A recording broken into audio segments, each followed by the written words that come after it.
ശ്രദ്ധേയമായ ഒരുപിടി കഥാപാത്രങ്ങൾ ലഭിച്ച നടിയാണ് ഷാരി. ചെറുതും വലുതുമായ നിരവധി വേഷങ്ങൾ ഷാരി ചെയ്തിട്ടുണ്ട്. മലയാളത്തിന് പുറമെ തമിഴ്, തെലുഗു, കന്നഡ സിനിമകളിലും ഷാരി അഭിനയിച്ചു. സാധന എന്നാണ് ഷാരിയുടെ യഥാർത്ഥ പേര്.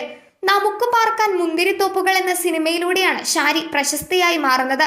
മികച്ച നടിക്കുള്ള സംസ്ഥാന പുരസ്കാരം ഷാരിക്ക് ലഭിച്ചു.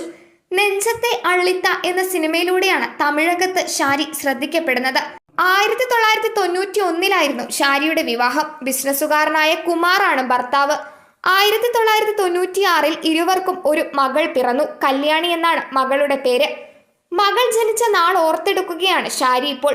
മകളെ കയ്യിലെടുത്തപ്പോൾ മറക്കാൻ പറ്റാത്ത ദിവസമാണ്. നോർമൽ ഡെലിവറിയാണെന്ന് പറഞ്ഞെങ്കിലും സിസേറിയൻ ചെയ്താണ് എടുത്തത്.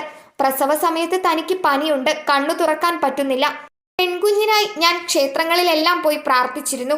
പെൺകുഞ്ഞാണെന്ന് അറിഞ്ഞ് മകളെ ആദ്യമായി കയ്യിലെടുത്തപ്പോൾ തനിക്ക് കരച്ചിൽ വന്നു. സിസേറിയന്റെ വേദന കൊണ്ടാണെന്ന് എല്ലാവരും കരുതി. ജനിച്ച കുഞ്ഞ് കണ്ണു തുറക്കാനേ 2-3 ദിവസം എടുക്കും. എന്നാൽ മകൾ അപ്പോഴേ കണ്ണു തുറന്ന് എല്ലാവരെയും ഉറ്റു നോക്കുന്നുണ്ട്. മകളുടേത് പ്രണയവിവാഹമായിരുന്നെന്നും ഷാരി പറയുന്നു. രണ്ടുപേരും തന്നോട് വന്ന് പറഞ്ഞു. നല്ല വിദ്യാഭ്യാസമുള്ള പയ്യനാണ്. വളരെ ആത്മാർത്ഥമായി തന്നോട് വന്ന് പറഞ്ഞപ്പോൾ സന്തോഷം തോന്നി. വേണ്ടെന്ന് പറയാൻ ഒരു കാരണവുമില്ലായിരുന്നു. അവർ തമിഴ്നാട്ടുകാരാണ്, ഞങ്ങൾ തെലുഗരും. അതൊന്നും വിഷയമായിരുന്നില്ല. ജാതകം നോക്കിയപ്പോൾ പ്രശ്നമല്ല. അങ്ങനെ കല്യാണം നടന്നെന്നും ഷാരി പറയുന്നു. ഒരു തമിഴ് മീഡിയയുമായുള്ള അഭിമുഖത്തിൽ സംസാരിക്കുകയായിരുന്നു നടി. ഷാരിയുടെ കണ്ണുകളുടെ പ്രത്യേകത ഏവരും എടുത്തു പറയാറുണ്ട്. മുമ്പൊരിക്കൽ ഇതേക്കുറിച്ച് നടി സംസാരിച്ചിരുന്നു.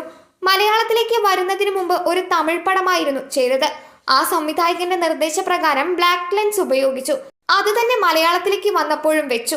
2-3 ദിവസം അങ്ങനെ ഷൂട്ട് ചെയ്തു. സെറ്റിലൂടെ നടക്കുമ്പോൾ സംവിധായകൻ പത്മരാജൻ സാർ തന്നെ നോക്കും. താൻ കരുതുന്നത് തന്റെ അഭിനയം ശരിയാകാഞ്ഞിട്ടാണെന്നാണ്. പിന്നൊരിക്കൽ ക്യാമറാമാൻ തന്നോട് ലെൻസ് ഇട്ട കാര്യം ചോദിച്ചു. ഇത് കേട്ടതോടെ പത്മരാജൻ സാർ തന്നെ ഒരുപാട് വഴക്കു പറഞ്ഞു. അദ്ദേഹം അത്രയും ദേഷ്യപ്പെടുന്നത് താൻ കണ്ടിട്ടില്ല. എല്ലാവരും കേൾക്കെയാണ് വഴക്ക് കേട്ടതെന്നും ഷാരി ഓർത്തു. പത്മരാജനാണ് സാധന എന്ന പേരിന് പകരം നടിക്ക് ഷാരി എന്ന പേര് നൽകുന്നത്. അന്നത്തെ കാലത്ത് മേക്കപ്പ് ഒന്നുമില്ല. ഇത്തിരി ലിപ്സ്റ്റിക്കോ ലിപ് ഗ്ലോസോ പുരട്ടിയാൽ പോലും കഴുകിയിട്ട് വരാൻ പറയുമായിരുന്നു. അതുകൊണ്ടാണ് തനിക്ക് മലയാള സിനിമ ഇഷ്ടമായതെന്നും ഷാരി പറയുകയുണ്ടായി. തന്റെ അമ്മയുടെ അമ്മ കന്നഡ നടിയായിരുന്നു. അവരായിരുന്നു തന്റെ റോൾ മോഡൽ. അമ്മമ്മയായിരുന്നു കൂടെ വന്നിരുന്നത്. മകൾക്ക് സിനിമയേക്കാൾ ബിസിനസ്സാണ് ഇഷ്ടമെന്നും ഷാരി വ്യക്തമാക്കി.